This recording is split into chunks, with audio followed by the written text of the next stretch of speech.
ورحمة الله وبركاته. الحمد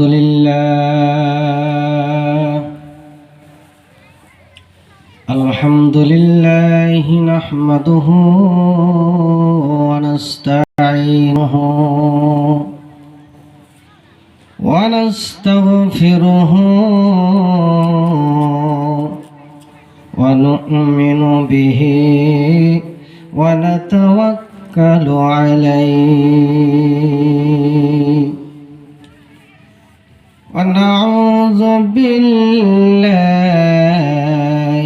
من شرور أنفسنا ومن سيئات أعمالنا.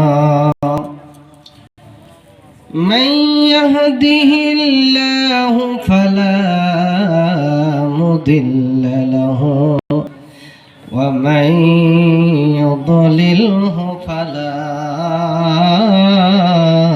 هادي له. ونشهد أن لا إله إلا الله وحده لا شريك له وأشهد أن محمدًا عبده ورسوله أرسله بالحق بشيرا ونذيرا وداعيا إلى الله بإذنه وسراجا منيرا. সকলেই পড়ুন আউযু বিল্লাহি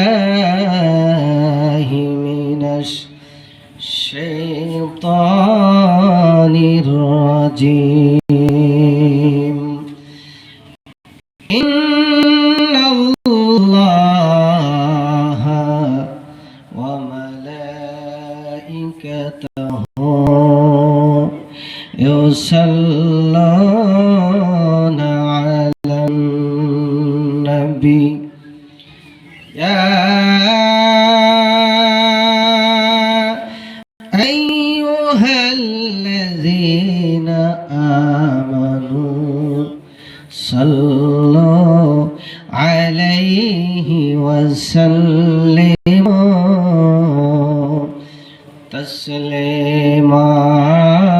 আল্লাহুম্মা সাল্লি আলা সাইয়্যিদিনা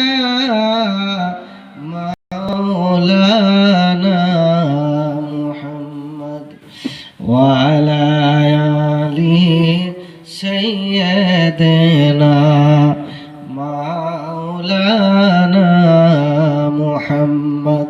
তো যাই হোক, এই পবিত্র বিশাল তাফসিরুল কোরআন মাহফিলের সবার সভাপতি মহোদয় এবং কি দূরে আন্তরে থেকে মা এবং বোনেরা, আরো আমার শিক্ষিত বন্ধুরা, আমি সবাইকে সালাম জানায়া আমার বক্তব্য আমি শুরু করি। এর আগে একটু রাসূলের নাত পরিবেশন করি।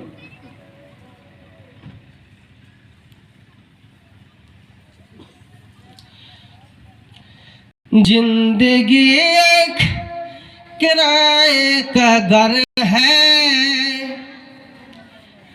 जिंदगी एक किराए का घर है, एक ना एक दिन बदलना पड़ेगा। जिंदगी एक किराए का घर है, एक ना एक दिन बदलना पड़ेगा। मौत जब तुझको आवाज देगी, घर से बाहर निकलना पड़ेगा।